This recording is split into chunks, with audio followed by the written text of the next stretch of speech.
Madrid ডার্বির রেশ এখনও কাটেনি। গতকাল রাতে লা লিগায় 500 ম্যাচ খেলার রেকর্ডও করেছেন। তার মধ্যেই আর্তুয়া গ্রিজম্যান ঘোষণা দিয়ে দিলেন আন্তর্জাতিক ফুটবল থেকে অবসরের। সোমবার সামাজিক যোগাযোগ মাধ্যমে পোস্ট দিয়ে ফ্রান্স জাতীয় দলকে বিদায় জানিয়েছেন এই ফরাসি ফরওয়ার্ড। শুরু থেকেই দিদিয়ের দেশেমের ট্যাকটিক্সের বড় অংশ জুড়ে ছিলেন গ্রিজম্যান।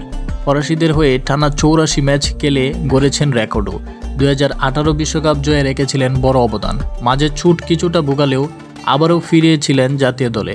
এবার আচমকাই দিলেন অবসরের ঘোষণা। সামাজিক যোগাযোগ মাধ্যম এক্সে এক ভিডিও বার্তায় বিদায়ের ঘোষণা দিয়েছেন 33 বছর বয়সী এই তারকা, যেখানে পাশে থাকার জন্য সবাইকে ধন্যবাদ জানিয়েছেন তিনি। দারুণ কিছু স্মৃতি নিয়ে আমি আমার একটা অধ্যায়ের সমাপ্তি টানছি। দারুণ এই যাত্রায় পাশে থাকার জন্য সবাইকে ধন্যবাদ। শীঘ্রই দেখা হবে। প্রায় এক দশক আগে ফ্রান্সের জার্সিতে অভিষেক হয় গ্রিজম্যানের।